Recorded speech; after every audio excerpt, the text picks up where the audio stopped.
Oh, bienvenue sur la grande et la meilleure chaîne du moment, mesdames et messieurs. Nous vous saluons partout où vous nous suivez. On se net ce moment, votre humble serviteur Gloire Boussobé.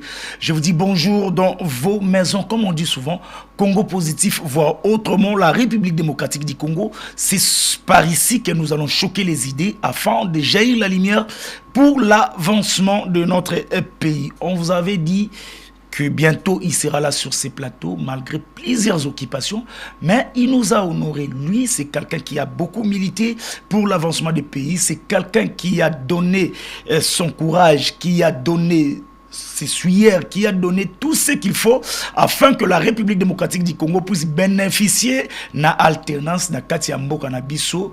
Il était le ministre de l'Intérieur de ces pays où il connaît beaucoup des histoires sur ces pays. Il est là aujourd'hui, il nous a honoré, Terre Jaune Télévision et Congo Positif. Pour na couper sa mécanisme avec Mbouké Liboso. Lui, c'est l'excellence Basile au Longo Nakatia, grande chaîne Terre Jaune Télévision. Sans plus tarder, bonjour Excellence et merci de répondre à l'invitation. Bonjour, bonjour, ça va? Ça va, Excellence. Bonjour. Ça fait des jours, Excellence. Ça fait des jours, ça fait des jours.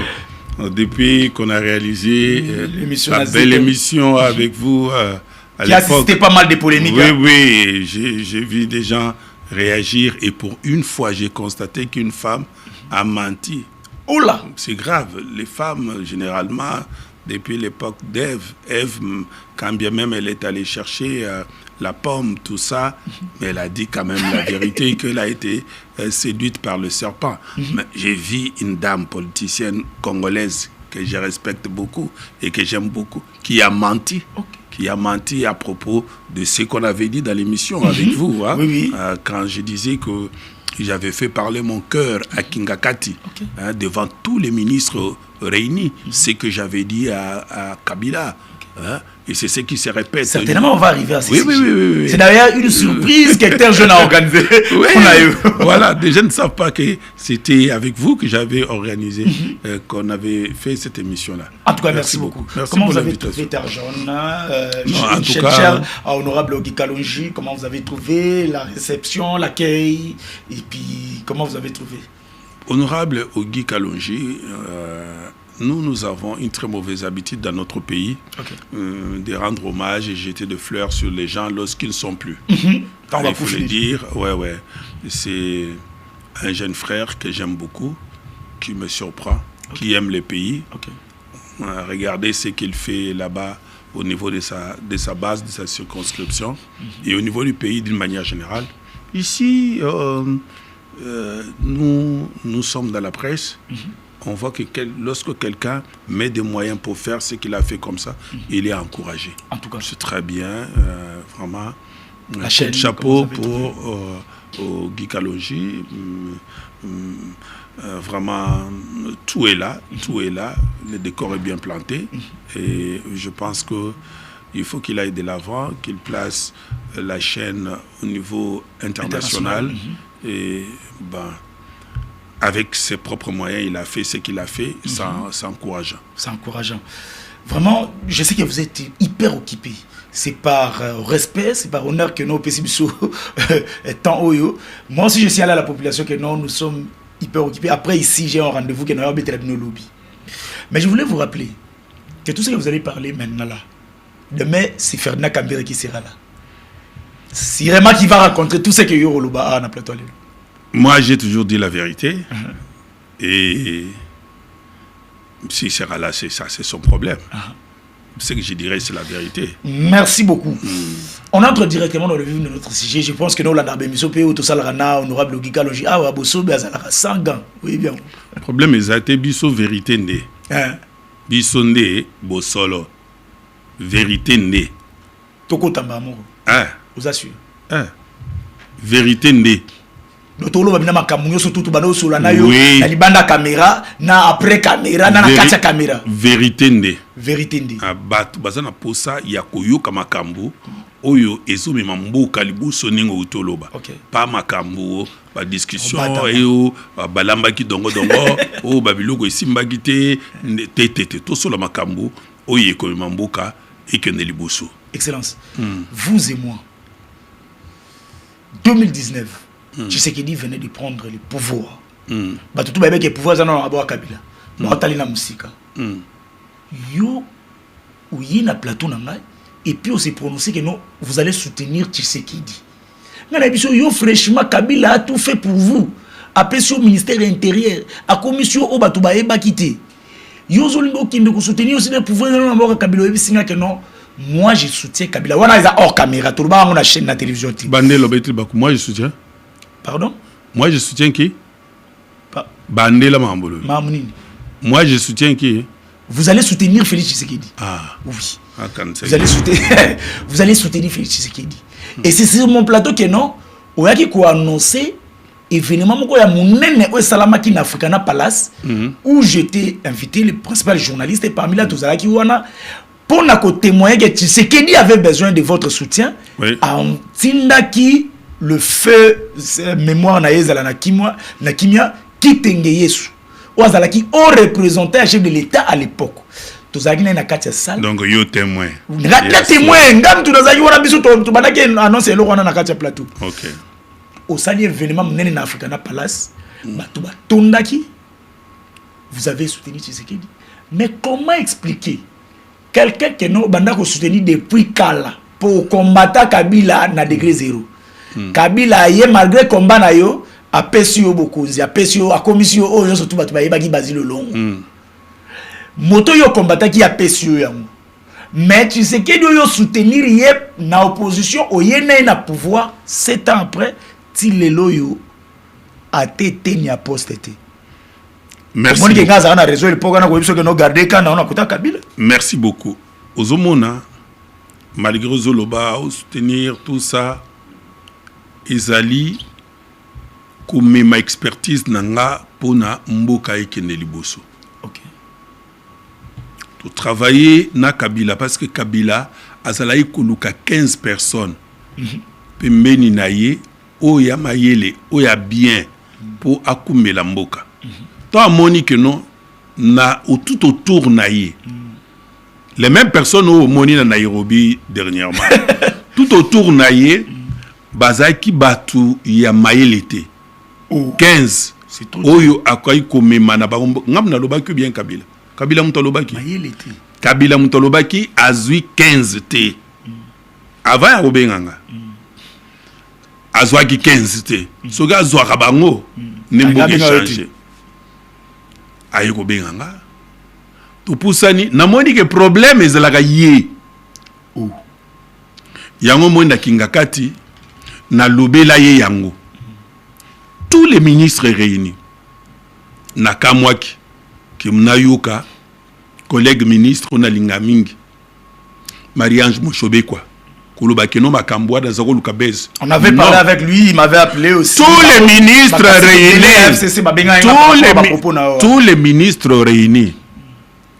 ministres réunis bazali banda la premier ministre Jack Bruno Chibala. Donc, moment où à solo, ils ont réitéré, ils ont bandé la ngolo sur la terre jaune. Oh, bangotu, oh, cause, bah, il au kunji honorable, Aza vivant, Aza qui n'a pas dit. Ok, bon, on répondre. Mais Malala va répondre à qui au Makambo, Seigneur au gloire, yo, le Makambo, Nazolo, Oyo, Nazolo, ba, Oyo, Isaiah Mobimba, Oko Bengata, président Lisanga Bonganga. Lisanga Bonganga. Oko Bengata, nani honorable Kokonyangi. Kokonyangi. Oko Bengata, Marie-Ange Moshobekwa. Teye to sola qui na ya. Non, non, Ayakuta. Ah. Je peux l'appeler même, mais il s'agit naï. Toto wela te na bande mamboya ibisenga to sola inaï. Bazalukuta. Oko Bengata excellence Jean-Lucien Boussa. Jean-Lucien Boussa au moko ministre. Oko Bengata Bitakwira. Honorable. Bitakwira. Benga bango nyos. Nakaya bakasiki ya FCC nana zalaki. Non, oko benga nyos, oko bengata nani bienvenue Liota. Bienvenue Liota. Oko bengata nani oyo professeur ministre ya intérieur prof Jacques Chavani. Prof comme kiminga sûr. Donc oko benga bango tout bakoya wana bakoye biso nemi azalaki te nemi Moulania ye azali pembeni pembeni nanga na mopanza gauche nanga Shader Azalati. Shader Azalati. Arimova Sakani. Non, mais c'est quoi? J'ai fait parler mon cœur. Parce que constat wana ezali yango ti lelo ezali valable. Problème oyo toza nango na Congo eza Kabila. Onozo yebise bo. Et nazo yebisa ye. Que problème oyo toza nango ezali ye. Nakati ya Kingakati. Silence na ye ezali dangereux. Comment expliquer que yozo même nani président? Voilà qu'à l'avant chef de l'État l'Obama Kambo qui a yem dans soutenir M23 yo lobaka. Président oyo nani Bahati Lukwebo. Azalaki pe na kati ya sala. Problème oyo toza nango ezali ye. Magiro Akabuba azalaki na kati ya sala. Magiro Akabuba azalaki na kati ya sala. Non, batu nyonso zoba no toyoka naki d'abord pour to loba na ye.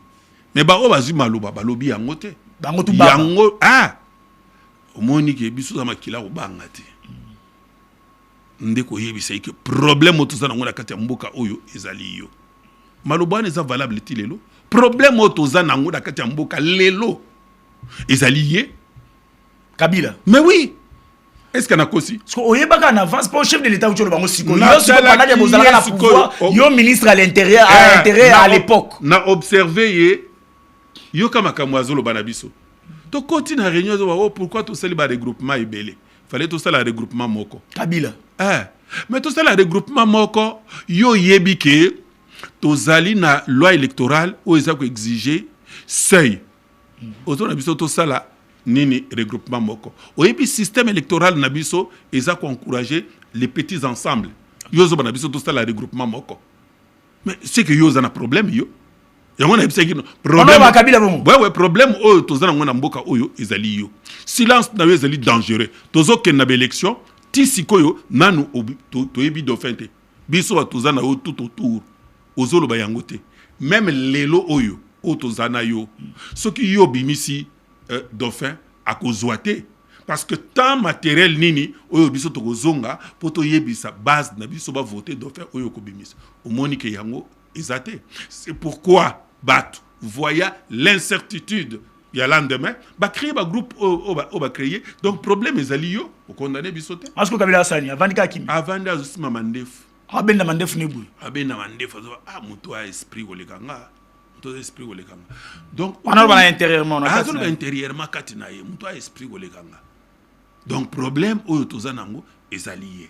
Si lelo, ezolanda biso. Le problème, oyo tozanango, namboka, oyo, ezalié. Yo lobaka à l'époque, mais lelo, yo continue. Non seulement que na lobaka à l'époque, ezate que na leki na télévision, boy, pona loba, mais na lobi na ye. Bino, boy, na kati na pas tout. Na ebisi yo zoloba que non. To créer structure.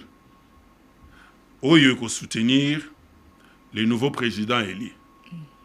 Oye ko continuer na émergence pe ko luka kimia kat na mboka. Mutu moko ko boya ngote.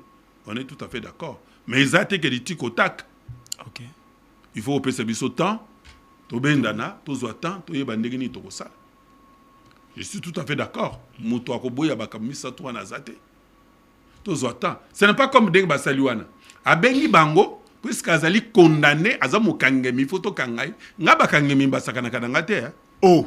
Abengi bango na Nairobi parce que azamu kangami. Kabila azamu kangami. Azamu kangemi abengi bango bato ya lobaki ke baza ba incompétent, ba médiocre. Aluka kati na bango amona muto malonga te. Comme muto asika azakuna te. A récupérer bango lisusu. Akena bango baye oya qualifié ki ben incompétent wana. Asangani na bango o basa la structure sauvant le Congo. Aboyi koloba sauvant le Congo. Non. Aboyi kobenga ngo sauvant le Congo pour ezalaki ya pasteur Coutinho. Ayebi que pasteur Coutinho abimisaka sauvant le Congo. Papa ya ministre ya jeunesse. Tant abimisaka sauvant le Congo. Pour ça la sortie na stade ndema mindono nyonso elukela kaye. Kombo wana nzoka nde ya zayi kolela yango. Malgré no combattre na ko sepela na Congo. Azai ko sepela abimisa bitocha souvent la République démocratique du Congo. Lokuta ezali babiloko oyo basangani basali messe noire azui bango lokola ba beki pour déstabiliser le pays à se venger. Mais non, na biso ke a tolo babosolo oui. Esengeli ba mesure ferme ezwama envers Batouane. Esengeli ba mesure ferme ezwama envers Batouane. Ils ne peuvent pas se retirer pour monter, coacher en place déstabilisation. Il y a une institution légalement établie dans la République démocratique du Congo. Il a des problèmes avec la justice. Il faut assister à la justice. Donc, Makambu, Oyo, il y a le lingue. Nous avons déterminé Kabila, il faut Bokangaï. Justice. C'est ça le problème. Mais si Mayabosa Mbisiye, on va émettre le mandat d'arrêt. Et sur base du mandat d'arrêt, Bakoche Mabok. Zila non de Kobazi. Toki Malembe. Oui, comme on peut excellence, on va tout mingi bamesa na kombo ya ndeko Bazil balinga ndeko Bazil. Qui excellence. Qui excellence. C'est tout bingo ndeko Bazil. Zano, au moment à l'époque où Yolobama mona, batu bandima que non c'est Kabila qui est le responsable du problème ya nini ya mboko ndenge yo zuluba. Siko vivre en et salisco mama tolé na ya baba président ya république ya liboso honoraire ou à côté rébellion. Pour moi, c'est lui le problème. Voldi, surtout ensemble les président de la République à Liboso ou à côté rébellion. Sony. Un président à côté rébellion. Voldi, peut-être que extrait kaka, peut-être que extrait ya ndenge de ko bazila lobana ndenge boti problème na lotanga batu tout ba benga ngapona ko lobama. To c'est parti. Ba revivre encore moment na muke na lombango, c'est parti Voldi tout. Na yebisi Kabila na kinga kati. Yoko yoko postulé pour la 3e fois. Na présence, il y a tous les membres. Nakata Kingakati. Il y a solo. Silence de mort. Babeta Kiyote Bibote. Tezano yo oyebisi Kabila Boui. Nakata Kingakati. Samuel Kambo. Lobana. Oyebiki. Ezala bato. Ne basa misala a. Basa na bobangi mo. Ndebe biso to olmi yo ka so mon place na. Tovani. Tovani na bango to bandi na bonne entrée côté ba cheveux ezali kuna. Bango to bazola nanga ba ministre wala. Bala. Donc na ministre ba Hollande parce que bana gérer ça. Tovani na bango. Voilà. Bayo tota bango position to côté na nini babino ezo malamu te. Kabila ayambia wa batu ya MP. Des fois déjà tout ça bien oui ngaza mtu ya sécurité mutachishi na ibi kayamba bango après c'est bango na banini et puis azu sa bango akosala remaniement pour amona binu clarté oui ils amalamu te mutu oyo ya ko pesa maloba liboso aloba na ye toke to komi na Kingakati babandi maloba ba pesi na premier ministre Jack Power Bruno Chiba. Bridge. Bapese malo. Oh. Alo yo mbwana te. Altuna ye. Awa boye. Uchiba Balion. Nakata Kingakati. Wana Bruno Chiba la bibina mambo boye lagi. Après la mambo boye. Na bili kamuni. Asinisi après si Mova. Mova c'est ça. Oh, na makambu ya Ubuntu. Hein? Ubuntu. Uboko. Manini. Oh. Wana mova sakadi motema na ngane basuka nabime to yela ki makamususu mamuni bato bazoloba wana ye Kabila c'est l'introduction na ye avant discours à la Bible c'est l'introduction na ye pour makambo FCC oui que tout ça tolingi kimia toli eh ben donc ozoloba ki non ozo réitérer makambo yo lobio oh na lobby na yo ezali siki ezali ya solo na scandaliser yo scandaliser ba tika no benga to na funga no téléphone na scandaliser yo oyebi ke na sisi koloba na Kabila na mukolo e kolanda lobi to luka azongeli oyo na lobaki na ye bon sens ye mo azongi ye Kabila to ye susu na deuxième réunion bato bayibisinga kokende te akoboma yo bona bien bato bango pekisa yo nakodie nake toke balobi na biso toluka dauphin apesi ba critère soko bengi muto ozala dauphin pose la président ozala donc même namona bango loba pamba koloba na président yo bengo tout na pour que non muto aza dauphin est-ce que toko cha yo dauphin ozala ministre de l'intérieur à l'époque mais Kabila ndimaki quand même na yebisi makambo lobi oyo nakoloba on na télévision que yo kozala sous candidaté pendant que yebisi na kati wana que na élément oyo que yo ozawana élément so bato balania on tina suka bakota na Congo positif na ozawana na mission mobimba okoki ko postuler pour la 3e fois. OK, puisque constitution zo pekisa et puis ngana za d'accord te oko postuler te yebisi c'est pas ko kende boye na simandako likamutango ezali esengeli koloba qu'est-ce que nous tirons comme enseignement na itenyi oyo ezali que mokonzi ba respecta kaye mais tango za na likambu ya koloba loba China vérité ezate ko za na likambu ya bosolo likambu malamu oyo ko bikisa ekolo ozali ko banga. OK, c'est de cette manière-là que Yé Kabila Mona qui ba oyo bazali tout autour naïe, c'est des médiocres. Azo même 15 té. Donc ba otu ba na Nairobi la pona yo baza ba médiocre. C'est ces mêmes médiocres là o bazo continuer pembeni naïe. Ba wana bazaki na Nairobi ba médiocre. De péré o bazo o bazaki na Nairobi. Bango zo mona ba na télévision. De péré. Bango to be ba péré. Ko yebisayete ke ningo zali boye osali mabe mingi pona mboka. Osali non mona ba Frank Diongo ba Vwemba ba Seth Kikuni ba Matata Pono yo benga bango surtout ba péré de bazar po ba yebi makambo oyo bazala ikoloba pona Kabila bango wana oh yo zanango ba yebi banolo papa na misu na yeto na sima na oh papa to sala ba réunion mikolo nyonso na biso na ba Martin Fayulu na kati ya fac to ko sala ba réunion na dynamique opposition na bango nyonso wana nani anyokola komisa Franco Diongo oya koma wana fakila ko bimisa ko beta ko nyokola Frank Diongo lelo ke nokota na mutu wana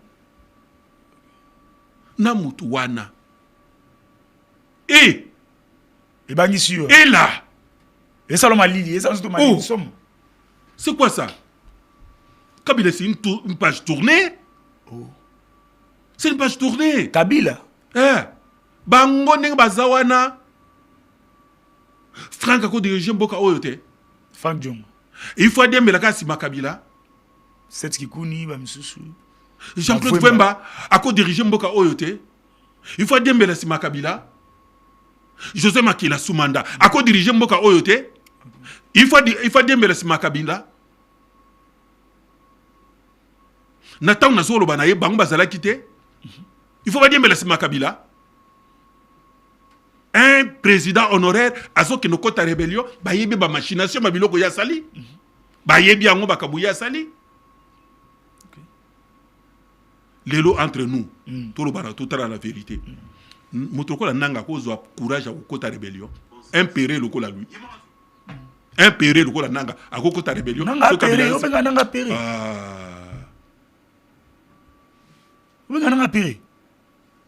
On dirait au colonel Namboko.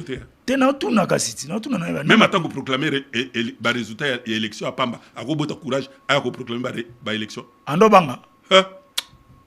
Mais si quoi, ton boyer. Yo on travaille en collaboration à l'époque, non parce que vous avez ministre intérieur. Nanga Andobanga, un péré, Yako Sakanate. Nanga péré. Zelaka Mukoto, Kanga, Baona Babokawa, au mono bado tunaye, oyo, au salagi boye pona nini. Yoka tubela oba osala. Bon, ndembi ndeko ndeko ndeko bazili ndeko bato balinga mingo benga. Yo biolo bela bato ba vérité. Par rapport à 7 ans après à Jésus Tshisekedi, vérité ni oyebi sénateur journal bato ba Hollanda. Yo comme to ba vérité. Vérité lo bisa Tshisekedi Hollanda. Tshisekedi oyo Kabila yo bundisa ye me anoma yo komisa yo bazilo bato ba yebi ministre o reconnaître été Tsisikoyo Tshisekedi okuto sali 7 ati lelo no maraote chose la vérité on a ko reconnaître bolamu ya mutu ezali kaka sur base ya nomination te Tsisikoyo Tshisekedi 7 ans après nommé oté yo c'est une vérité mutu c'est vérité que tu as bien yango wana non question na yo ezali par rapport à nomination te par rapport à mboka par rapport à vérité oyo yé ayebisanga sans ayebisa bato Tshisekedi. Souci oyo ye azalaki nango. Oyo ayebisanga. Oyo yo yebite. Oyo batu mususu ba yebite. Atanga po yebisanga te. Na yebisa yo te. Ok. Eza oyo ye ayebisanga. Nso ozaki na bureau nanga ngombo nango na ba photo na ba nini. Oyo ayebisanga. Bino mi bali Tshisekedi. Oui. Osali yango papa mais à 50%. Ouais, yebisa sali yango. Olelaki 1.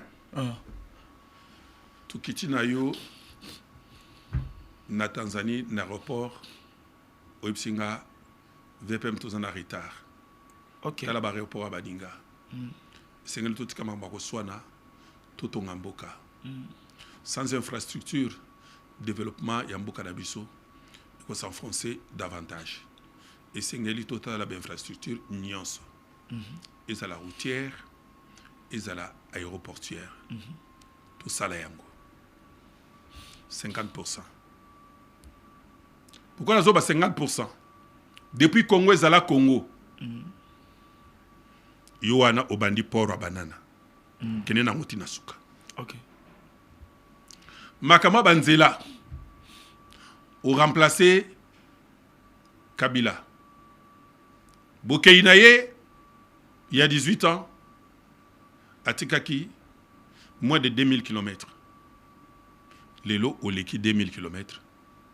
Kendeti na suka. Gouvernement balanda vision aux anango pour que Banzela wana ekoka. Soki ba ko zanga misolo babenganga. Batunanga. Ezali orgueillité. Batunanga. Gouvernement so ezanga musalo ba benga ba lolongo. Ezako zanga misolo. Tolo lenge ya ko bakisa 7000 km na 24 mois oyo. Baza na complexité. Batunanga. Babenganga. Yo yebi. Tout cha yango. Zo ministère intérieur bakisa yango te point.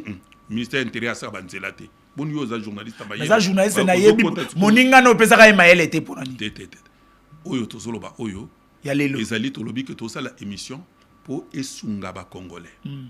Très important. Je suis sérieux mamna zoloba. Oui oui to landa.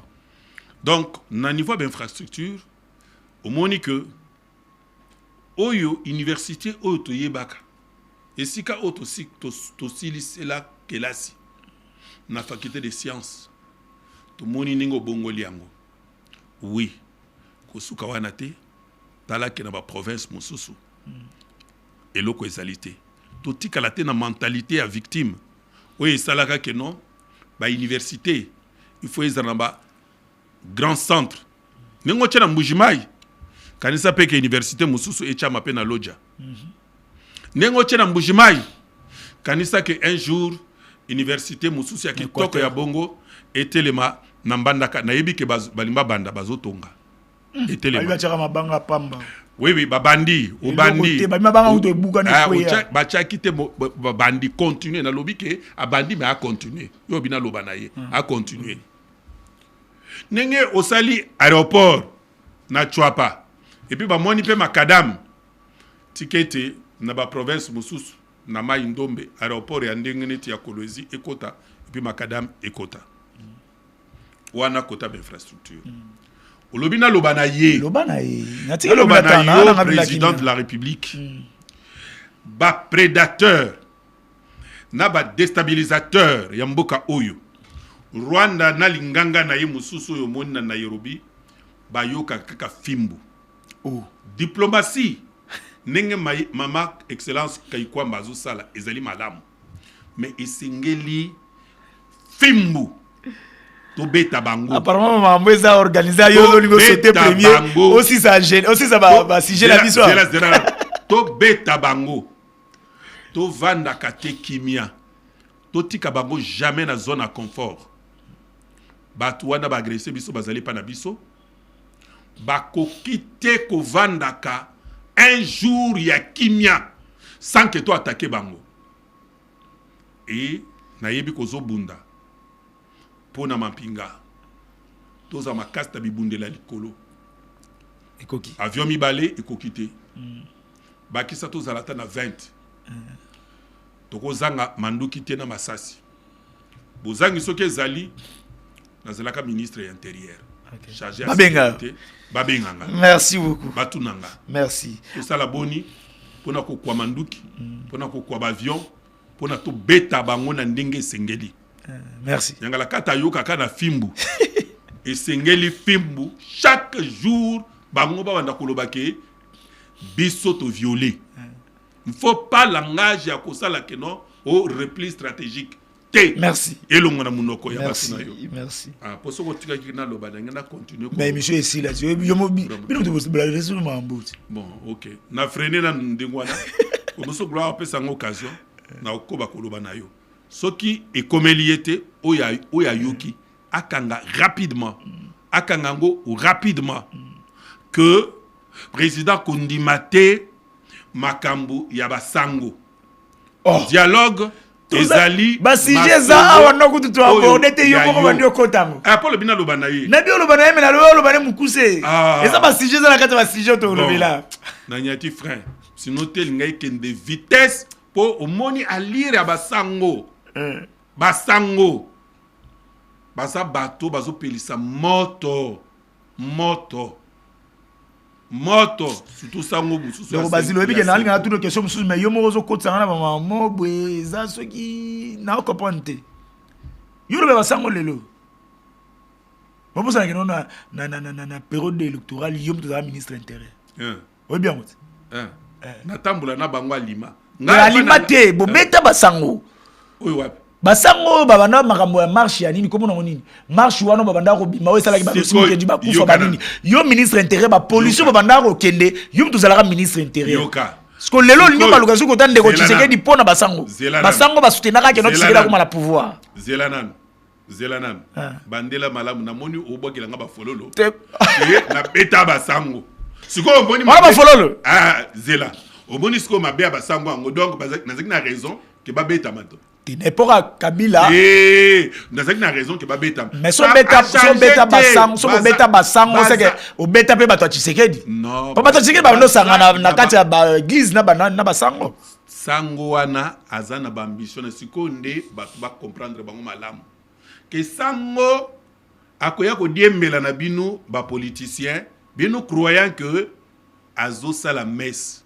Mais c'est grâce à Basango que Tshisekedi le hasard pouvoir de grâce à Basango te. Grâce à IDPS, grâce à base oui réclamaki que non. Non, est-ce que Basango bazaki na Tshisekedi na Genval? Vous savez avec moi. Est-ce que Basango bazaki na Tshisekedi na Genval?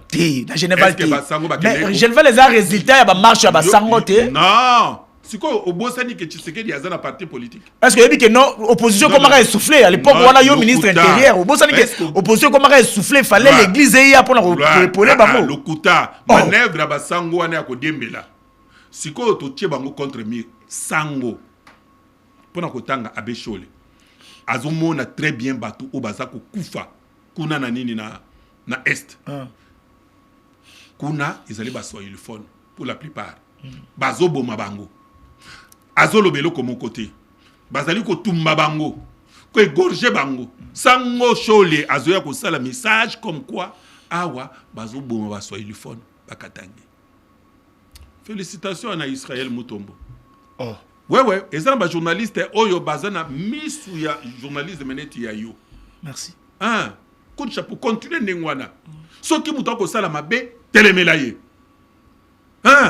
Batali nazolo ba sikonabi sikonabi soyo kumisa sango ba bibi kapinga na ba pero luara pe bango pe bazakuna na nini sali bibi kapingo tozaka na Jésus ozo saluer yo mutoke ko nazakolo ba na yo oyo ngasali nasali omoni o ake wapi kapinga le bon côté de l'histoire c'est l'union sacrée bibi kapinga salini mais ake ko pero salini non pero ko tuté sa kapinga ka salini kapero kapero siko kapinga sali ake ko kota bikota kota mais azaka pena kisasa ko kenne na bakabila wana tina nini azaka pena kisasa kapinga za moi je m'en souviens une fois tozalaka na yo pe wana l'époque j'ai travaillé en partenariat encore avec Bibi Kapinga na pesa yo conseil ti yo kate lelo toza wapi tezaka peut-être ngano mona lo ezaka lo déstabiliser non ngai lisu nanga emonaka musika babenga nga prophète politique lelo yo bake basimbi kura omone loko basali po mutuana afingi binu ke boza ba bolole mutuana asali oyo asali nini oyo toyembate awa Kabila tovandi na ye mbula na mbula ye posa na ye esili biso posa na ye esili biso. À l'époque, tu vas pas bongo yoza ina Kabila. Yo, à l'époque, tu vas pas bongo yoza ina Kabila. Puis ministre intérieur. Yo doit noter na police pas panzaba. Pour nani nakota na gouvernement. Nakota na gouvernement matabisi ya Kabila te. Ah, ndeko bazi. Tout ça là, ça là reconnaissant pour na vie. Token na malam, token malembe. Nakota na gouvernement na zali ki le député les mieux élus à République Mobimba. Et Den Kodjo a convoqué dialogue. Pourquoi? Parce que mandat à Kabila est sili. Ce n'est pas l'élo qui a imposé président Tshisekedi du dialogue pendant que mandat n'a pas en cours. Biso to senga Kabila dialogue pendant que mandat n'a pas tant que mandat ya Kabila est en cours. Kabila a boya ka dialogue. Asenga ki eloko moko ba onini ko soki consultation eloko moko asalaki comme si concertation eloko moko concertation ba o asalaki wana toye ko imposer dialogue tant que monique mandat ya moto esili donc parce que zano excellence pardon excellence pardon vous continuer oui que on a la confusion parce que yo solo ba bozo rappeler Kabila au sous le temps que nous allons au moment où nous allons besoin rappeler Kabila yo zala ki ministre intérieur déplace les autres tungisa mutu na ngai yangwana yo en étant ministre intérieur na ba période wana o Kabila a glissaki mais yo solo ba que no bino besoin rappeler Kabila c'est-à-dire na comprendre te mutu na ngai na ba to bala na ngapena ndako ba omilu ba gloire mutu no eza bosobe mutu nezo panza mutu na kitoko po yo comprendre na tango a glisser to lobi nyata frère Tomemani biso nyonso na ba honorable Martin Fayulu na ba mama Eva Bazaïba to bandi kotambola toki na ambassade à Italie. Je me rappelle Mukolongo président nani honorable Martin Fayulu a tomboke la ko ambassadeur à Italie. Na ambassade à Italie. To koti boy nyonso pona koluka dialogue po ete mandat ya Kabila ici. Na bipsika nyonso to zala kokota bazayi koloba na biso tout ça la dialogue après l'élection. Ce que tous autres bango, tout ça la dialogue après l'élection. Nam tamuke o etikali o ezandenge nini. Finalement to yokondi makeno tout ça la dialogue. Na tamu to kepo na ko ça la dialogue wana imposé na Kabila pour te mandat na ye esili. Muto azwa kama loba na salle izanga. Kayo lisusu. Nga lisusu nga. Muto azwa kama loba nga. Pour na kosala motion et ndenge to ye awa Kabila yo mandat na yo esili sikoyo oyo azali ko représenter ye ezaki Alexis Tambo Mwamba ngambo yo zako azali ko représenter opposition ezaki Vital Kamerhe les deux modérateurs du Bosso ngana zumaloba OK na wana avato koma kojo na kojo na kacha kojo avaye banda na séance ali Bosso kaka yo zumaloba na zumaloba na binenge to ye awa ezali pona ko rendre tout à zéro yo so comprendre que na kota gouvernement to banela tout à zéro. OK parce que mandat est pour tout préparer ba élection de tout éclater ba commission tout sali netina na yoko kota na gouvernement pour tout préparer ba élection o eboti que président Félix a comme président ozoyoka volonté ya Kabila te mais linzaka ezalaki yayi contrainte ezalaki wana parce que mandat est après mais lelo malgré tozalaki na kati wana to yokani pona ko sala bongo eza na sango azola na motema na ye sanduku sango moko eza na sango azana senko aluba trop ana senko sango comment ena posa na ye zalaki na tango to sengi to bandela nyonso wana na se to simba pena seni pour que nanga alongwa nango lelo yokomi mutu na ye uzolongwa uzokende kuna bagoma posola na obi alongwa to bandela zéro po yokota kuna o remplacer ye to lobité lokola nde to sali boye to ko simba senité et c'est pelisa kayote sango wana o to benari muke bozela nanu totala ndenge nini to ko récupérer bandeko o bazali banda o baye awate okendaka ko luka ko salisa dialogue bis sango wana tolandaka yo l'interdiocésain tozalaka na honorable président Sami Badibanga et les autres tolobaka na yo sango na génie ni sango comme on nani aza comme te sango tala mo kopesa ye valeur pamba Tétéra comme ko kanisa ke yo lobi ya to apolele to a vérité na terre jour kanisa ko positif to apolele maloba na ye o ya lobaka yango nde donc parole de l'évangile siko sango ngo nani sango ngo shole abe shole oya zolobaki bazoboma bakatange awa à l'époque yo ministre de l'intérieur azaka posa nezalaka balongola ye posa nezalaka balongola nanga yakoma kuna na nini yenda comme président Seni ozomona donc bazala batu bazala ba agenda na bango zela batu ba ki biso bien ti comme président Seni shole tango to ki na makambo na dialogue ya kojo alandi bino ke soki boko kwesa gouvernement c'est gouvernement te boko ça na Seni nyonso na Seni comme ça ye shole azwa poste ya nanga bino telemeli yo telemeli non mabongisi ebomi kuna na kati ya salle ko lokola Seni ezali toko quoi ça gouvernement mais tokolanda schéma critique ya Seni to moni ke maya ko simba Seni ezalite to simba nyonso babi misa bato bazala prison mais Seni to simba te botu na ye yake ndaka ko luka batu oyo bazalaka na biso te notamment UDPS po baya kokota na dialogue wana nani kasango sango bayate eloko nini oyebota tolanda ye na interdiocésain tozalaka na ba honorable président Sami Badibanga tolanda ye tutuna ye likambo nini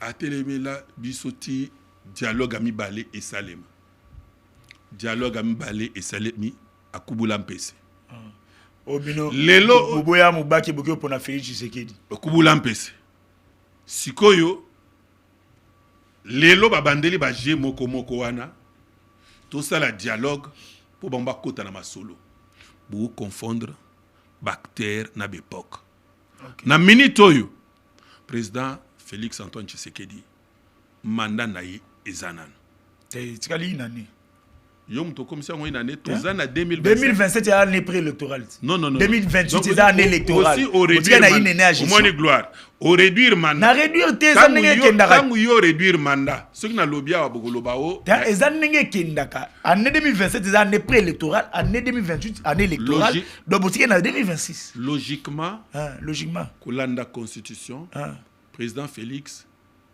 azana mandat ya 5 ans une fois renouvelable. Oui. Wana constitution. Oui.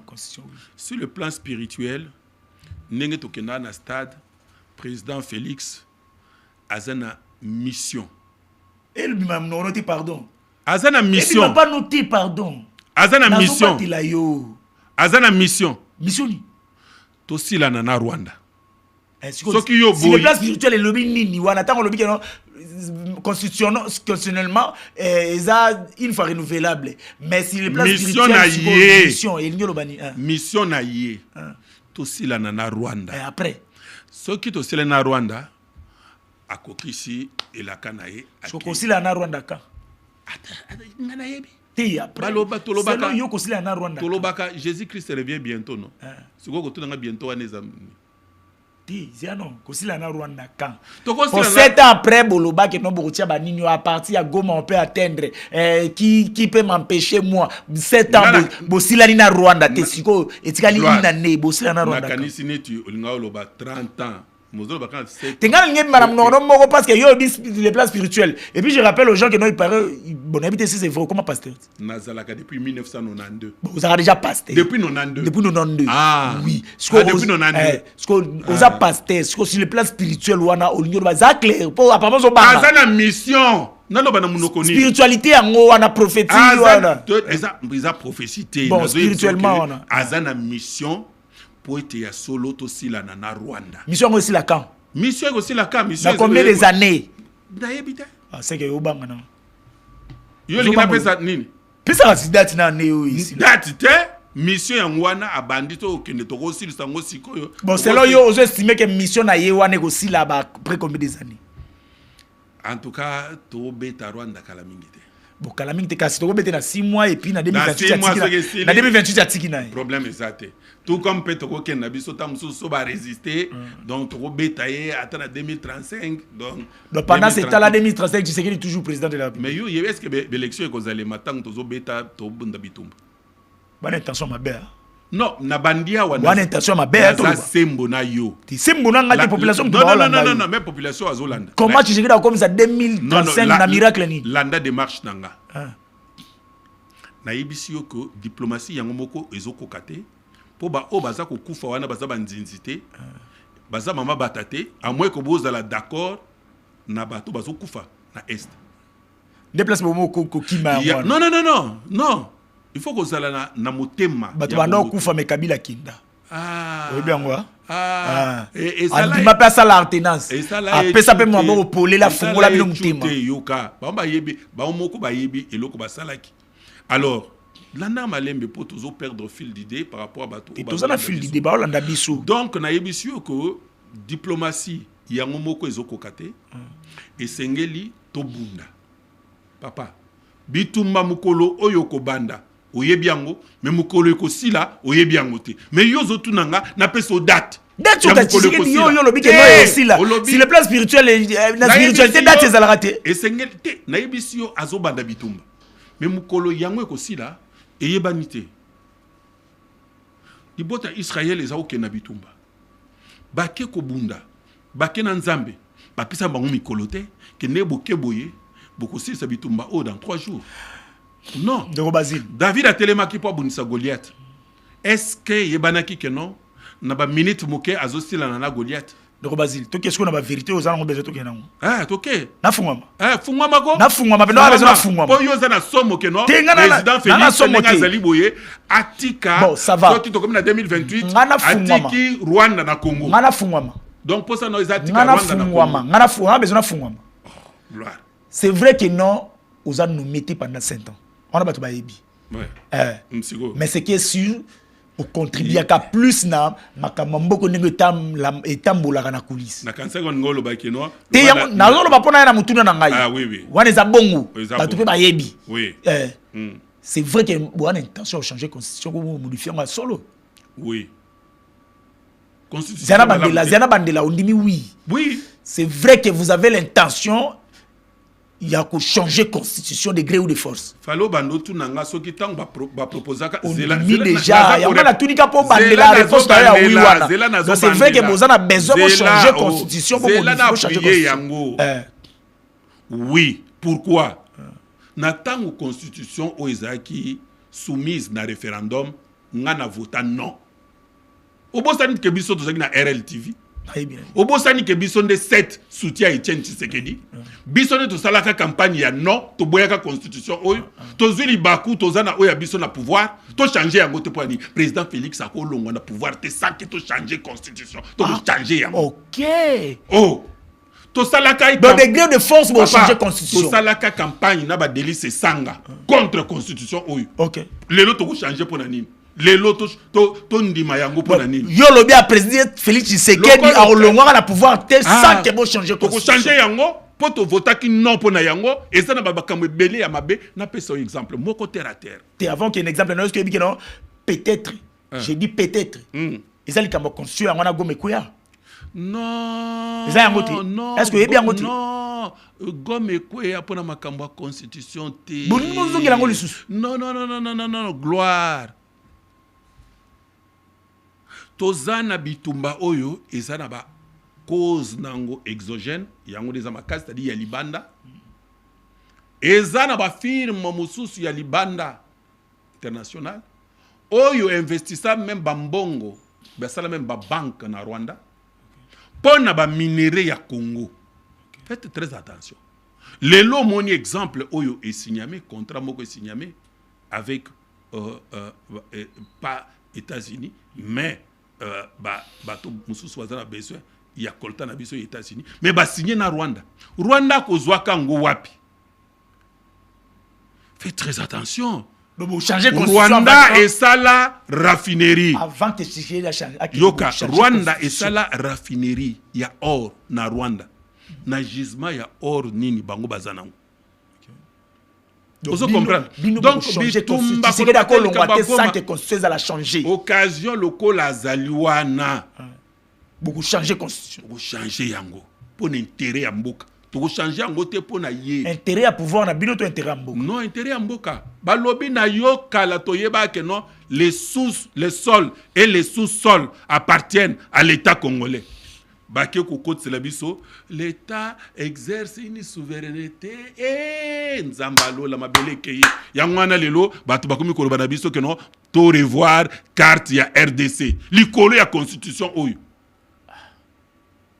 Constitution oyo tocha. OK, détergent total mamuki. Tokende makambo. Tokende makambo. Tu mettre le nombre toi. C'est là. Tokende makambo na CC. Tokende makambo na sentiment. Nazolo banayo. Ezana batu o akolo baza d'accord, te, mais tant ko vanda kati na ya comprendre que nazana raison. Lelo oyo même ata terrasse ya pamba et boucher bazolo ba président Félix yakotali kama terrasse. Même coin ya venu au tozali oyo. Président Félix Yakotal. Jamais baloba premier ministre.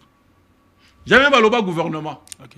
Mais t'as la qui dit constitution na biso. T'as la semi-présidentielle. T'as un régime nini. Alors tant que koloba tozo constitution, to chama kamunanzela président azala oyo soki to moni que non eza ko beba to lobi na ye directement bolobi te. Pourquoi vouloir une chose et son contraire? Pourquoi vouloir une chose et son contraire? Et c'est ce que expliquer Congolais na lingala pété bouillie pour pas comprendre. Pour tout le monde, sentiment, intérêt, haine, il y a des politiciens. Qu'on change la constitution de Yosalanini. Et c'est ce que bongi sa yango pour être kolia et kota na katanda kwa batu. Lo lenge oyo basala ki wana yangote. Et c'est ce que simba article mususu. Pour être ya solo ndenge tozali na système na biso boye, il y a unitarisme fortement décentralisé. To yeba ndenge nini province na province et puis qu'on se retrouver na système oyo. Est-ce qu'on zoyeba que non province loko ya Sankuru ti lelo na système oyo ezali la base de la constitution oyo ata centimètre mon côté anzele ça. Ozara ministre intérieur ozamona Sankuru. Non, Nino sala na Sankuru. Yoka wana Ozara ministre intérieur. Nino sala pona Sankuru. En tant que ministre intérieur. Koko tate. Te yona tuni bana Sankuru ba Hollande. Te bana Sankuru ba Hollande. En tant que ministre intérieur à l'époque ya Kabila. Osala nini pona bana Sankuru. Aussi. Koko tate na ignorance, il y a ba commet des mortels. Tengala tu n'auras question. C'est là. Non, tu n'as question mais na yo kakape ba na ignorance. Non. Lorsqu'on est ministre national, na kati ya domaine moko bien déterminé, ndenge Jacques Chabani Azali, vice-premier ministre, ministre intérieur, il s'occupe de la sécurité intérieure du pays. OK. Parce que question na yo sage, Azali akotuna en tant que ministre intérieur. Qu'as-tu fait pour la sécurité intérieure de Sankuru? On en a répondre. Mais si quoi, moi, mutumoko azotu na lobby, pourquoi c'est la qui nous élate na Sankuru? C'est la qui ministre. En tant que vous avez la pétition, il y a des ministres, on peut plaider pas moninga non ministre. Écoute, non, ça il y a quoi na yo et comme ranango ezala non, ça c'est l'anarchie. C'est ça l'anarchie. C'est ça ce que je combats. C'est ça l'anarchie exactement. Donc le gouvernement est censé avoir un programme à faire. Ozomona ke mutu asala musala na ye soki yo okomo kende ko sala musala ya ko kende ko plaider banzela et pas nini na yo to ko sala boye. Mais quel est le rôle ya député oyo wana ndezali anarchie o ezo salema? Moi j'ai fait mon travail, zela na répondre. C'est là non de go basi. Zela exemple moi muké. Exemple moi muké yo continuer. Non. Zela na répondre yo.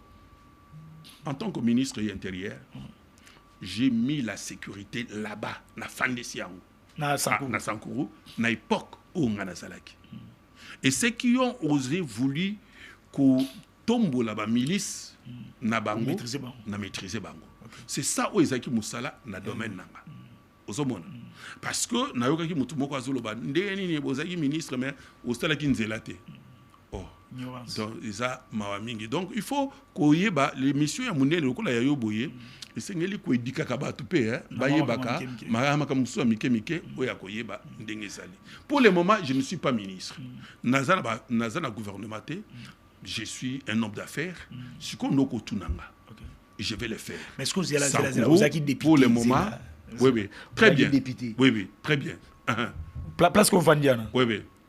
Ndekonayo Guy Kalonji honorable. Avant de peka place vandi wana. Te ya nga vanda ki wana ya vanda ki a place vandi. Na tuna ki question. Que yo komaka soki bato babi l'état bien ça la place tel. Yo ko bimi wana oya bato sakuruba e bana ya terre jaune bana ngi ba romo on dirait o Guy Kalonji to ça la biso zoke zake no yo profiter gouvernement nga ça likambo. Na plateau yo mo lobité. Ba programme est rebelle mais biso to kendra ne fisque ko appuyer peto bakisa ya biso pour que et salama parce qu'on nimio gouvernement avec na programme te ya bana sakuru oyo o bakisa o yepe na puno bi après ministre tant que na biso sakuru mo eloko boezangi bo bakisa to bo chapo bo sunga biso pe ba sala quelque chose. Très bien. La nanga na bokebe nazo pesa toli na ba député et puis koyeba ko orienter makambo pour être population azolanda biso alanda biso. Député azali élu pour na ko légiférer ko sala mibeko. Député azali élu pour na ko sala contrôle ya exécutif. Na kati ya misala mibale wana ndeko Basile tango akomi na assemblée ba vota qui est vice-président ya commission environnement ressources naturelles et tourisme. OK. Totanga mibeko oyo to sali kuna oyo lelo ekomi ko sala esengo ya République démocratique du Congo. 1. Code minier oyo lelo oyo. 2. La loi portant régime général des hydrocarbures lelo to komi ko lobake no to zana ba bloc pétrolier. To vandi pona ko sala ngo. On a ndeko Basile. 3. La loi portant la conservation de la nature. Vous allez comprendre. 4. La loi sur l'eau. Koya koye la ngati que non, député, à qui kosala bakamanzela, tout ça, non. Là, c'est terre à terre. Obi un jour. Non,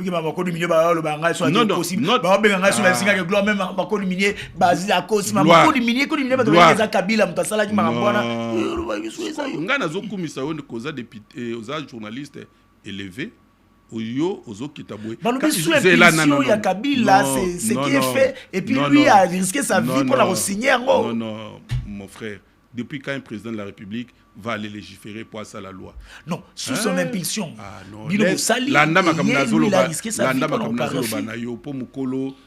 Télévision oyo aza député aibike banal parlementaire les alliés. Faut pas kota mamba boy naza kwa sensé émission na yo okitsango ezane mituna. Alors si nazo piso mituna kilo donc la nango ndenge ezali wana so obeti kake de loko lobi wana donc tikanan alors il y a mis ça mituna la déjà yo répondre na mituna. Il y a mis ça tout à part natangele binuka quelques lois. Si un député veut me suivre, il faut la nanga en termes de loi. Alors, ok. Alors, nakati wana tikana boake la bafololo na baye oyo to travailler na bango makasi. Lokola honorable Patrick Kakwata, lokola honorable Kouvas paix à son âme. Lokola honorable Mondolé azali vivant. Lokola honorable Paul Moyindo akena seni. Lokola Jean-Baptiste Oyapinjo paix à son âme. Bon, Bozamingi. On a travaillé. Lokola honorable Didas. Alors, non, facilité. Député Moussala Naye a contrôlé exécutif. Qu'est-ce que Ndeko Basile a fait? Lelo bazo futa batu na niveau ya Sonas. OK. Ba futa batu mbongo na bango. Sensap. Oh, Sensap moko ya Junior Mata. Non, là c'est Junior Mata. Oui, il y a Sonas. Il y avait des problèmes. J'ai commencé par une question orale avec débat. Na ina ramna ngona question écrite. Na bongisi pour que les loba congolais nyoso ba zombongo na bango na bazwa kandinga ba komi kozwa. Ba retraité wana na Sensap. Ouais, c'est une fierté pour moi. Ah, si c'est vrai, félicitations. C'est une fierté pour moi. C'est une fierté pour moi. Donc na sali eloko oyo population atinda kingaite kino kende kaka polo bela selembao kende kaka polo bela bandalungwa Kendeka Apollo Bela Bumbu Kasavubu, Moza député national, Salango Pona Congo Bobimba. Voilà Moussala député. Merci. Ozomona. Alors, Zelana chité. Parce qu'à cause il y a ignorance wana. Oyo batu bazo kanisa que député bazo voter pour na kosala nzela.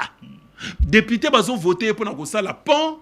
Batu ba comment ko zongi selanga yango bo vota ki ndeko Basile asalele binu nini. Est-ce qu'à ta pont aye nango?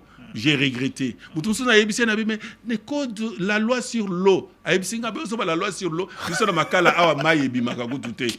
Nabi mon Dieu. Or oubliant que cette loi là ils ont protégé biso bitumba ya Rwanda o eza muke. D'ici 5 ans 2030 bitumba ya mai ikulika makasi.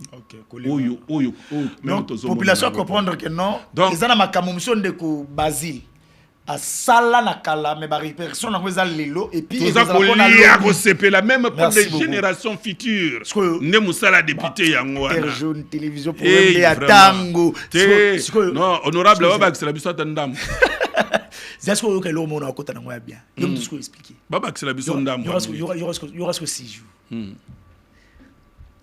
Les détournements et ses conséquences dans les régimes Tshisekedi.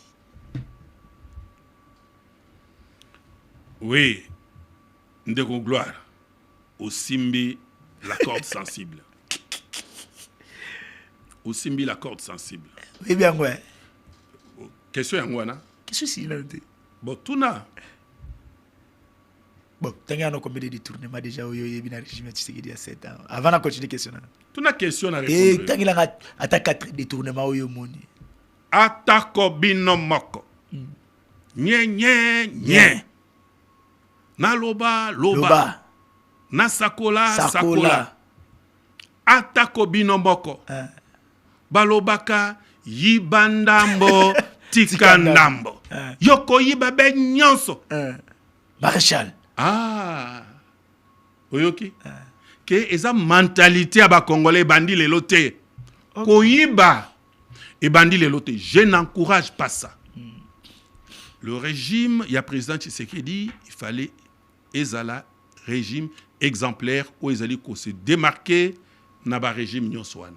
Quand bien même Moyibi ezana kati ya ADN il y a ba congolais. Pour natango Moyibi. Donc Moyibi ezali eloko mabe. Entre biso yoyiba combien na ministère. Natikala kozwata tongate. Yango na kotamu tana yawa vérifier. Zela.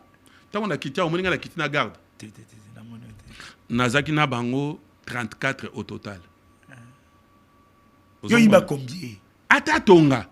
Eza lisumu, eza ya kotambola ko sala ekobote. Vieux zaki nango avant comme ministre, eza vieux zanango. Naza ndenge naza sikoyo na leki kutu. Na yebisio que l'état soit en besoin mbongo balukanga.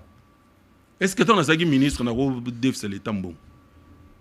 Maman bandal balela ki kima na mbongo na bango. Ya nini? So mbongo basangisi la radio na bandal boy. Ya nini? Na mbongo na bango. Ya nini? Ko baluka ko salir batu ya nini? Muto batu ali aka na batu. Oyebi kende ko Basile za oya sala o babenga mama telema. Non.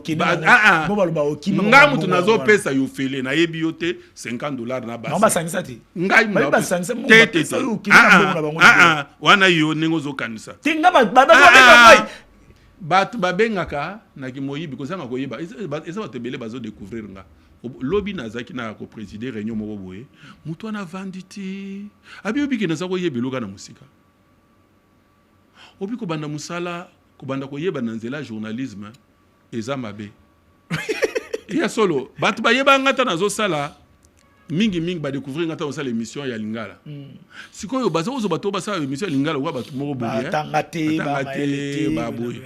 Or bazo bossa na kenon de ko Basile na tanga makama kasi mingi oyo mingi batanga te.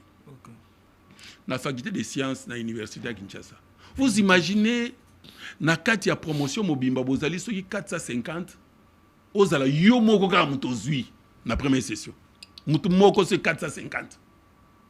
C'est 450 mais mutu moko ka azui comme on est de ko Basile na à l'époque na tangwana oyo ya masekité.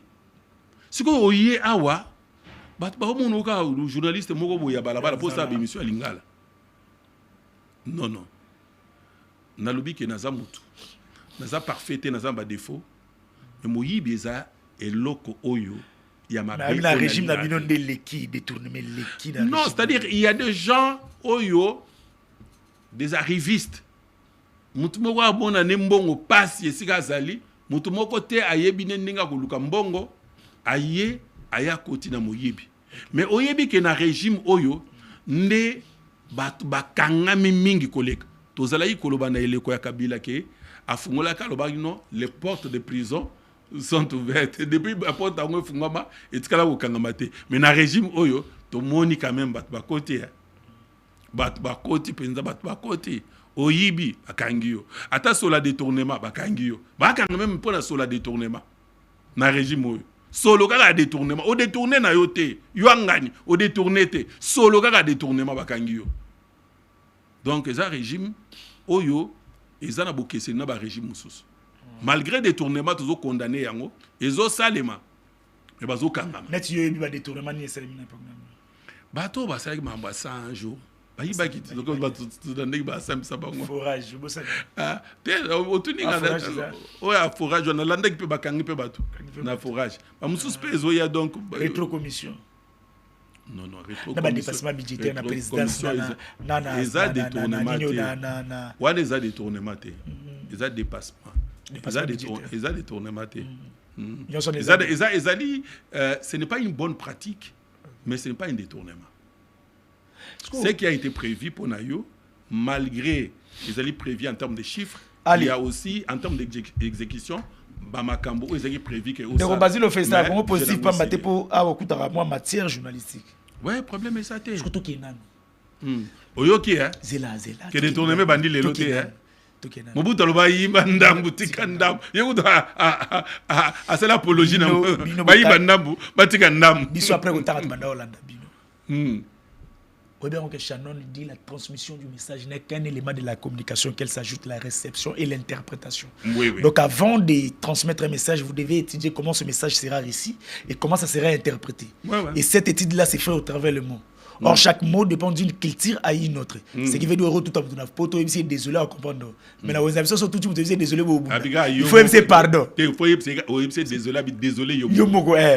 Il faut même pardon pour comprendre. Quand un journaliste, même une bonne improvisation se prépare. Oui. Maintenant, la question est celle de savoir où se trouve la place de la diplomatie congolaise dans l'échiquier international. Communication chef de l'État, ils ont ma bête, ils ont malam. Comment chef de l'État a boué, lobby a balouki boué. Les chefs de l'État lobby boué, lobby a zongi. Mouya qui dit que non, mais le chef de l'État lobby a improvisé qui a mon appel. Comment une improvisation où ils ont même préparé tes chefs d'État qui ont le besoin. La place de la diplomatie congolaise dans l'échiquier international. Tous ont dit qu'on a domaine où il y a eu. Ndeko gloire. Kulutu. Au lobby makammi balé très important qu'il en attend. Il y a un peu de termes sous. Mais il faut zonga pour makamboye belé toi il y a 4 sujets jusqu'à là toi ça tout ça les cas moko où ils a deuxième tour on a début d'intimité qui aussi là pour monde déjà balaxinga signe voilà. Qu'il en attend. Au lobby makamma diplomatie. Et puis communication. Nazo banda la communication.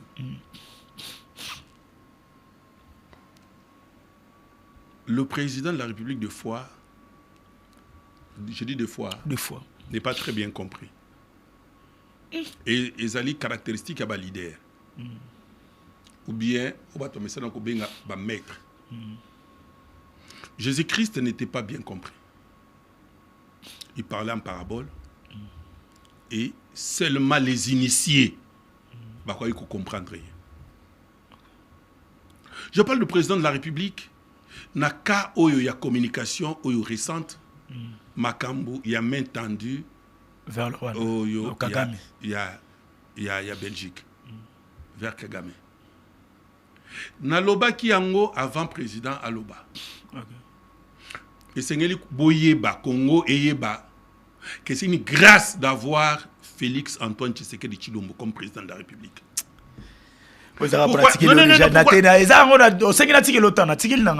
je l'ai dit? Moi, je savais, nayebaki déjà que président de la République na kati ya salwana akoyi ko rater Kagame te. OK. Président de la République akoyi ko rater Kagame te. Ngana yebi ke na salwana akoyi ko rater yete. Deuxièmement, awuti na Nations Unies ko plaider pour pas reconnaître Génocoste. Mais il y a une autre voie pour que andimisa Génocoste. Mais président de la République, il vous dit que voilà, yo, Obomi, Nambo Kananga, je les ai enterrés en termes de millions. Lelo, ezali kaka yo, Nanga, ndetoko si salikamboy. C'est-à-dire, yo nde mobomi, et pas Nangaï. Mais pas Nangaï, kobo mobomi wana, et bomi ba millions. C'est ça ce qu'on appelle Génocoste. Andi Misaye. Confirmé. C'était une façon de prendre la communauté internationale à témoin. Que on a zolo banabino bozo douter. Lelo yangoy. Si hier, dans les Nations Unies, mais na Belgique, ça les bêtis maboko. La salle a applaudi. Congolais. Non, salle mobimezaki ba Congolais, tu as la image. Ils ont applaudi. C'est-à-dire, ils ont accepté que Génocoste, auteur, il y a Mubomi ba Congolais, c'est Kagame. Ou l'année même réponse là. Donc, c'était difficile.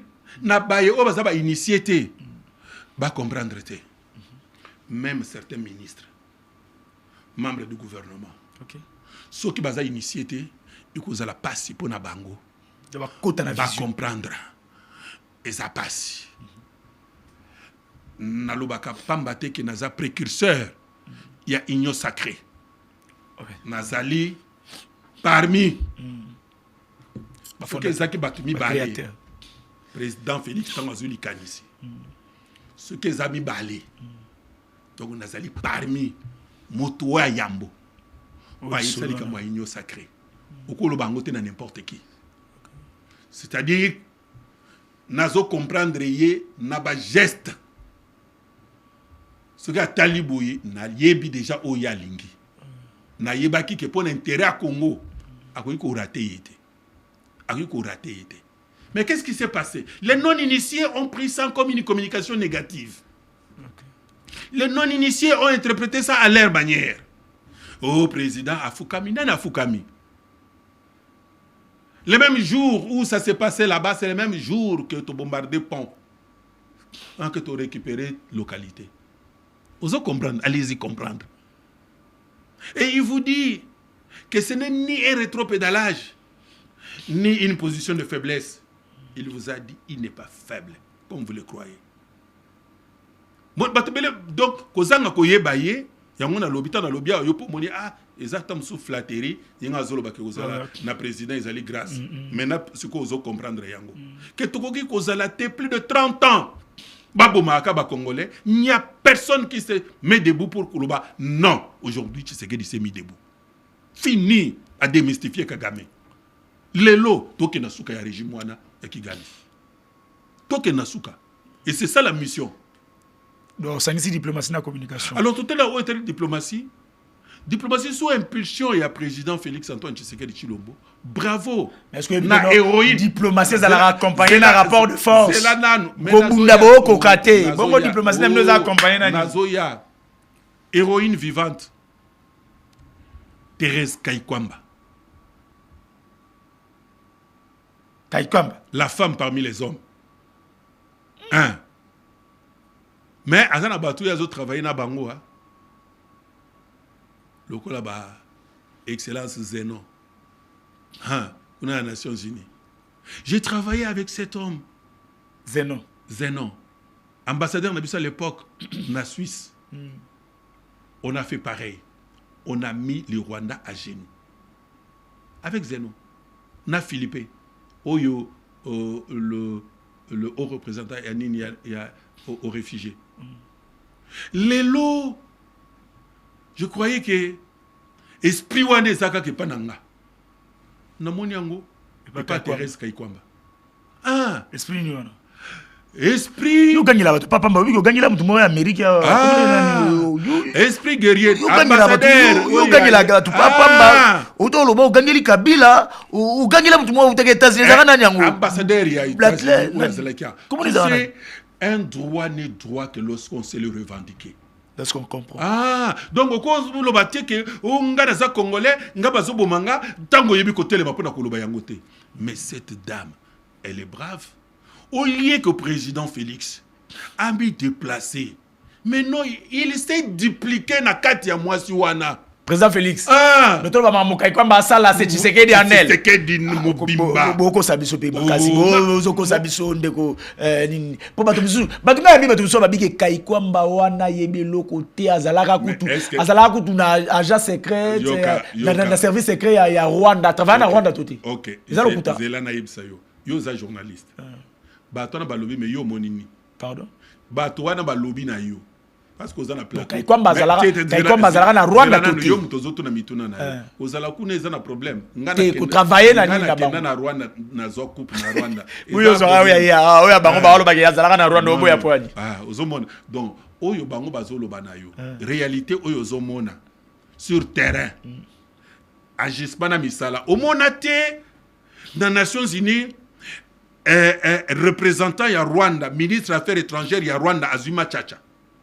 Na Nations Unies. Donc bazili o bato bazela. Il y a résultat de diplomatie na bino, ils a que guerre ici là na est wana. Ba M23 afse ba libérer l'espace wana. Bato lo bazela na sima diplomatie bo lo ba agissante ya wana. Bazela te que non mo sali kuna après bo gangi. Bazela kuna ba les la libérer, c'est ça des résultats de diplomatie bato. Non. Kanga ba kamuna bandi na yo émission oyo. Zela na ndeko ba c'est seulement 5 minutes. Là, ils vont se racheter Blaise. Frère Max, c'est la mission. Tu les la rates à moi. Diplomatie, eza lokola frère ya lokolo. Frère me pesali. OK. Bitumba nyonso soki boza makasi te na mangenza, na masasi. Bakoyoka te. Tout prédateur. C'est ça. Biso diplomatie Thérèse Kaikwamba, bravo, coup de chapeau. Na koya na bureau kuna poto solo. On peut se mettre la stratégie mususu non ma. Ah, na bakisa mususu. Mais masasi toko beta. Rwanda ayoka kaka na masasi. OK. Po batu oyo bazo pese makasi wana, bakomona lolenge tozo ko beta bango, bakoya lisusu te. Asakala kana Mobutu. Mobutu atindaka ba mirage. Ba ilunga na mbo. Rwanda evandanye. Dernièrement awa kaka na Tshisekedi awa. Sukoi na biso ekenda ko kitakuna. Panique kotaka mboka. Sukoi foto longwa na de Sukoi. Okay. Po lelo batu mingi bazali ko pesa chance mingi na VPM Gimwa de invitate. O aza civil. A stopper bitumba. Sukoi onaza simana ye. OK. Toza ko Gimwa David. Parce que le président de la République a lobby baye o bazana gouvernement te. Bo sunga bande ko na binu bazana gouvernement. Toko sunga ye. Toko beta Rwanda. Toko banana ko beta bananga wana mbangu o bako pakata. Na maloba to na misala. Na misala Olandi lobby Kamitu geza wapi? Oza journaliste Kamitu geke wapi? Président ma sécurité wana soki bana mike wana baza ko beta bango bongo. Bongo tant tozo kota na terrain. Ba profita ki na infiltration. Ba profita ki na sabotage. Mais ko sale mali sosute. Ba kanga mi bomo longo. Ba ko kanga mutu tango asali mabe. Ozo tozolo ba awa o ba kangi ba généraux. Non. Osali mutu kangi belé oza mutu ya mampinga, osali mbeba ba kangi yo. Oza eleko ya bitumba esengeli otambola engebene na mibeko ya mboka. Niko Basile. Ouais. Sur 5 sujets aux agis nango to saleli kaka moro na ndambu do to tirer na 4. C'est possible que la semaine prochaine ou semaine où il y a une autre comme occupation belé c'est possible. On a que Libanais mbokate na kozonga pour que tu continuer makambo susu oyo ezali makambo oyo 3 sujets de oyo ya mutuya oyo esengeli koloba oyo ngana zalaki nango ezali lolenge nini esengeli biso kosilisa nzala kati na Congo. Ok. Na kopesa batu misala. Vous avez une stratégie. Ndeko Basile okosala nini po ete nzala esila na Congo na nzela ya gouvernement oyo okosala ndenge nini po ete Congo mobimba chaque province même Sankuru ezwa lotiliki na mai na ba village na biso nyonso. Ndeko Basile okosala boni po ete banzela na biso nyonso esalema na ba province na biso pe ba pont ekota. Ndeko Basile okosala ndenge nini po ete ba antenne ya communication ezala partout na kati ya Congo. Ko gouvernement mbongo budget eza muke. Okosala ndenge nini po ete gouvernement na biso ezo mbongo. Donc c'est ça ba jara ba émission on a lingi. Pas ba jara ba émission. Prochainement to banda décision to sala rapide après. Est-ce que vous allez c'est ça le problème parce que comme ça on a la théorie pratique mais zaté. Naza kati ko sala déjà. Oza kati ko sala. Donc ça va saler ma candidat Ndeko Basile wana. Tozo sala déjà bandimi. Tozo sala déjà. Il y a quelques ministres qui sont d'accord, tout ça là déjà. OK. Ah ouais. C'est la semaine prochaine tout banda. Tout ça, là, on a un problème. C'est très important. Oui, il faut pas aller là, Nzala, pas aller là. Oh, dollar et mati, dollar et zaboye. Dollar tout aussi bité. Tout ça. La casa de papel, tu sais, la victoire, tu aussi tout. Oui, mais au moins quand même que non. Bazali maîtriser. Ouane Babengango, Centre de coordination des opérations, CCO. Et c'est là que depuis qu'à police, na armée, va travailler ensemble. Oh non, pourquoi Balobi mais il y a ce qu'on appelle le centre de coordination des opérations. On n'est pas obligé de tout vous dire dans la télévision. Hein? Franchement. Oh là là. Si l'excellence n'a pas excellence, Ndeko Basile. Ce qui Ndeko Basile a bimil banambokate, certainement le jeudi prochain, tu rejoins pour et on va parler de ça.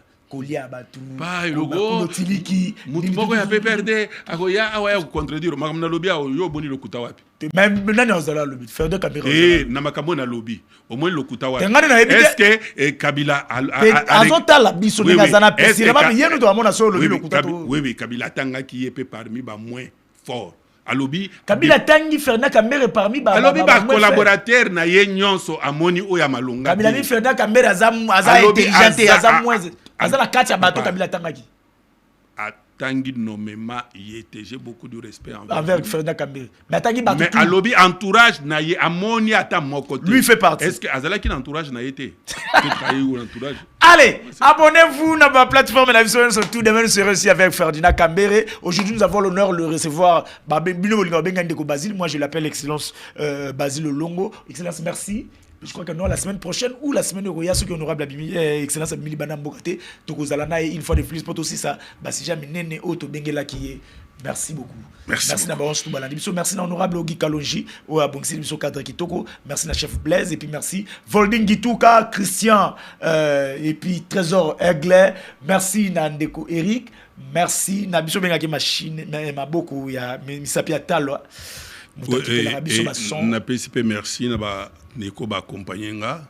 OK. Maïe na droit Ndeko maître Fabien Chilaki.